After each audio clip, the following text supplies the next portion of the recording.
Hi friends, இந்த வீடியோவில் நம்ம என்ன பார்க்க போகிறோம் பார்த்தீங்கன்னா, அறுபடை வீடுக்கு நாங்கள் போயிருந்தோங்க. அந்த அறுபடை வீடை பற்றி தான் நம்ம இந்த வீடியோ ஃபுல்லாக பார்க்க போகிறோம். சென்னையிலேருந்து ஃபஸ்ட்டு வந்த இடம் தாங்க பழனிமலை முருகருக்கு. பழனிமலை முருகரை போய் பார்க்குறதுக்கு நாங்கள் விஞ்சில் காலையிலே போய் நின்றுட்டோங்க. அது 7 மணிக்கு ஓப்பன் பண்ணாங்க. 7 மணிலேருந்து 8 மணிக்கு நாங்கள் மேலே போய் ரீச் ஆனோங்க. 8 மணிலேருந்து 10 மணி வரைக்கும் சாமி பார்க்குறதுக்கு டைம் ஆகிடுச்சு. அதுக்கப்புறம் பிரேக்ஃபாஸ்ட்லாம் முடிச்சுட்டு நெக்ஸ்ட்டு படை.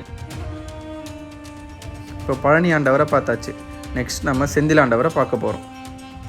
நெக்ஸ்ட் இப்போ நம்ம பார்க்க போகிறது தாங்க திருச்செந்தூர் அறுபடை வீடான 2வது வீடு. நாங்கள் போனது பார்த்திங்கன்னா பழனியிலேருந்து 6 மணி நேரம் பயணம் பண்ணி திருச்செந்தூர் போய் சேர்ந்தோங்க. போகிற வழியில் இந்த விண்மில், அப்புறம் இந்த சால்ட்டு, இதெல்லாம் தூத்துக்குடியில் எப்படி ரெடி பண்ணுறாங்கன்ட்டு பார்த்துட்டே போனோங்க.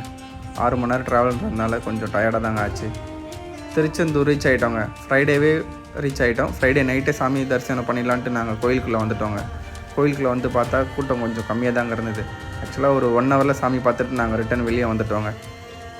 திருச்செந்தூரில் டின்னர் முடிச்சுட்டு இங்கேயே ரூம் எடுத்து ஸ்டே பண்ணிட்டாங்க. மறுநாள் காலையில் நெக்ஸ்ட் கோயில் போலாமா? அடுத்த கோயிலுக்கு ஆண்டவரை பார்த்தாச்சு. இப்போது நம்ம மதுரைக்கு போகிறோம். சாட்டர்டே மார்னிங் நாங்கள் கிளம்பி வந்த ஃபஸ்ட் இடம் தாங்க மதுரையில் இருக்கிற திருப்பரங்குன்றம்.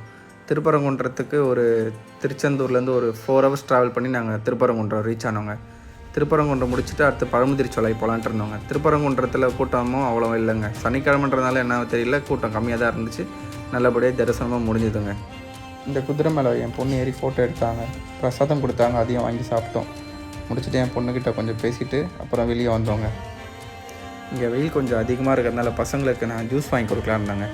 வெளியே வந்து பார்த்தா கரும்பு ஜூஸ் இருந்ததுங்க. ஆளுக்கு ஒரு கிளாஸ் குடித்தோம். ரொம்ப நல்லாவும் இருந்தது.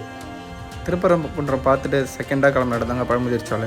பழமுதிர்ச்சோலையை பார்க்க போகலான்னு பார்த்தா இங்கே கள்ளழகர்னு ஒருத்தர் இருக்காருங்க. அவரை மிஸ் பண்ண முடியுமா? கள்ளழகரை பார்த்தோங்க. கள்ளழகரை காப்பாற்றுற ஒரு கருப்பண்ண சாமியாக இருக்காருங்க. அவரையும் பார்த்தோங்க.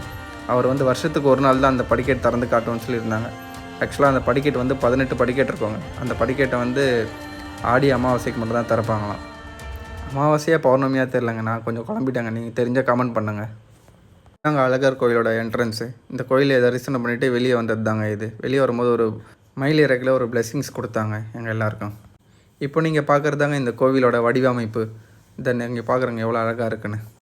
அங்கே 11 மணி போல் ஒரு தரிசனம் முடிச்சுட்டு கோவில் க்ளோஸ் பண்ணிட போகிறாங்கன்னு சொல்லிட்டு நாங்கள் அவசரமாக கிளம்பி நாங்கள் பழமுதிர்ச்சோலை கிளம்புனாங்க. போகிற வழியில் வராகியம்மன் ஒரு டெம்பிள் இருந்தங்க. அதுவும் ரொம்ப நல்லா இருந்தது, பீஸ்ஃபுல்லாக இருந்தது. நீங்கள் கண்டிப்பாக அதை விசிட் பண்ணுங்கள் ஒரு வாட்டி. நம்ம ஃபஸ்ட்டு கிளிப்பில் பார்த்த மாதிரி தாங்க. ஃபஸ்ட் நாங்கள் கள்ளழகரை பார்த்தோம், 2வது பழமுதிர்ச்சோலையை பார்த்தோங்க. ஏன்னா கள்ளழகர் வந்து 1 மணியோட க்ளோஸுங்க. அதுக்கப்புறம் நாங்கள் பழமுதிர்ச்சோலையை வந்து 6 மணி வரைக்கும் இருக்குன்னு சொல்கிறதுனால நாங்கள் பழமுதிர்ச்சோலைக்கு போனோங்க. பழமுதிர்ச்சோலைக்கு என்ட்ரன்ஸில் ஒரு டிக்கெட் வாங்கினாங்க. ஒரு 40 or 50 ருபீஸ் சம்திங் வாங்கினாங்க. மேலே போகும்போது சன்ரூஃப் கொஞ்சம் நேரம் ஓப்பன் பண்ணி விட்டாங்க. It's not safe, but 5 minutes நாங்கள் ஓப்பன் பண்ணி விட்டாங்க. வெறும் ஸ்லோ ஸ்பீடில் ஓப்பன் பண்ணோங்க. கோவில்கிட்ட வந்துட்டோங்க. போகும்போது நிறைய மங்கீஸ் ரோட்டில் இருந்தாங்க. நீங்கள் கொஞ்சம் ஸ்லோவாகவே ட்ரைவ் பண்ணுங்கள் இந்த ஏரியாவுக்கு நீங்கள் வரும்போது. இங்கேயும் கொஞ்சம் கும்பாபிஷேக ஒர்க்லாம் போயிட்டுருக்குன்னு நினைக்கிறேங்க. கொஞ்சம் ரெடி பண்ணிகிட்ருக்காங்க கோவில் அடுத்த ஸ்டெப்புக்கு. கள்ளழகரையும் பார்த்தோம், பழமுதிர்ச்சோலையும் பார்த்தோம். நெக்ஸ்ட் நாங்கள் சுவாமி மலைக்கு போகிறோம். பழமுதிர்ச்சோலையிலேருந்து நாங்கள் நெக்ஸ்ட்டு வந்து பார்த்திங்கன்னா சுவாமி மலைங்க. சுவாமி மலையில் நாங்கள் ரூம் எடுத்துட்டோங்க. நெக்ஸ்ட் டே சண்டே மார்னிங் காலையில் எழுந்து ஃப்ரெஷ்ஷப் ஆகிட்டு ஒரு 6 மணிக்கு லைனில் போய் நின்றுட்டோங்க சாமி பார்க்கலான்ட்டு. சீக்கிரம் போனால் தான் நாங்கள் திருத்தணி நெக்ஸ்ட்டு போகிறதுனால ரொம்ப லாங் ட்ரைவ்ன்றதுனால காலையிலே போய் நின்றுட்டோங்க. பார்த்தா கூட்டம் ஹெவியாக இருந்தது. பட் ஆனால் அந்தளவுக்கு கூட்டம்லாம் இல்லைங்க. அதை நாங்கள் பார்த்து பயந்துட்டோம். பட் கூட்டம் கம்மியாக தாங்க இருந்துச்சு. அடுத்து நாங்கள் திருத்தணி கிளம்பலான்னு பிரேக்ஃபாஸ்ட் முடித்தோங்க. என் பசங்க ஒரே டார்ச்சர் பண்ணிட்டாங்க. என்ன ஒரே கோவிலாக கூட்டிகிட்டு போகிறீங்கன்னு சொல்லிட்டு. வாங்க இப்போ நெக்ஸ்ட் நம்ம எங்கே போகிறோன்றதை பார்க்கலாம். திருத்தணிங்க. இந்த ட்ரிப்போட எண்டு தாங்க திருத்தணி. ஃபைனலி 6th படை திருத்தணிக்கு வந்துட்டோங்க. திருத்தணி வந்து பார்த்தா நாங்கள் திருத்தணியில் தான் இருக்கோமான்றதே தெரியலங்க. எல்லாத்தையும் இடித்து போட்டு வச்சுருக்காங்க. கேட்டால் கும்பாபிஷேகம் பண்ண போகிறாங்களாம். இந்த கோபுரத்துக்கு கும்பாபிஷேகம் பண்ணுறதுக்கு இப்போ தான் எங்களுக்கு டைமே கிடச்சிது போல். இங்கே நிற்கிற வண்டியும் வாகனத்தையும் பார்த்து நம்ம பயந்தவங்க. கூட்டம் ஹெவியாக இருக்கும் போல் இருக்குது. மாட்டிக்கணுண்டா இன்றைக்கி நம்ம லாஸ்ட்டு கோயிலில் வந்து அப்படின்னு நினச்சோங்க. பார்த்தா இங்கேயும் எங்களுக்கு சர்ப்ரைஸ் தாங்க. போயிட்டு ஒரு 1 ஹவர்லேயே சாமி பார்த்துட்டு ரிட்டன் வெளியே வந்துட்டோங்க. இப்போ நீங்களே பாருங்கள், எங்கள் பசங்க க்யூவில் ஓடுறது எவ்வளோ காலியாக இருந்தது பாருங்கள். போயிட்டு ஜாலியாக இருந்ததுங்க. போகிறதுக்கே ரொம்ப பீஸ்ஃபுல்லாக இருந்ததுங்க. இந்த மாதிரி காலியாக இருக்கும்போது கோயிலில் போகிறதாங்க மனசுக்கு ரொம்ப நிம்மதியாக இருக்குது.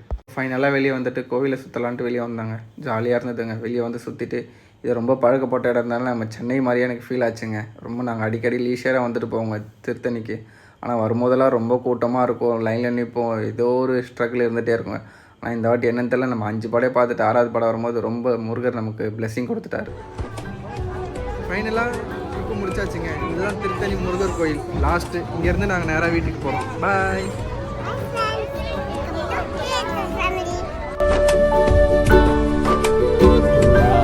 Goodbye, babe.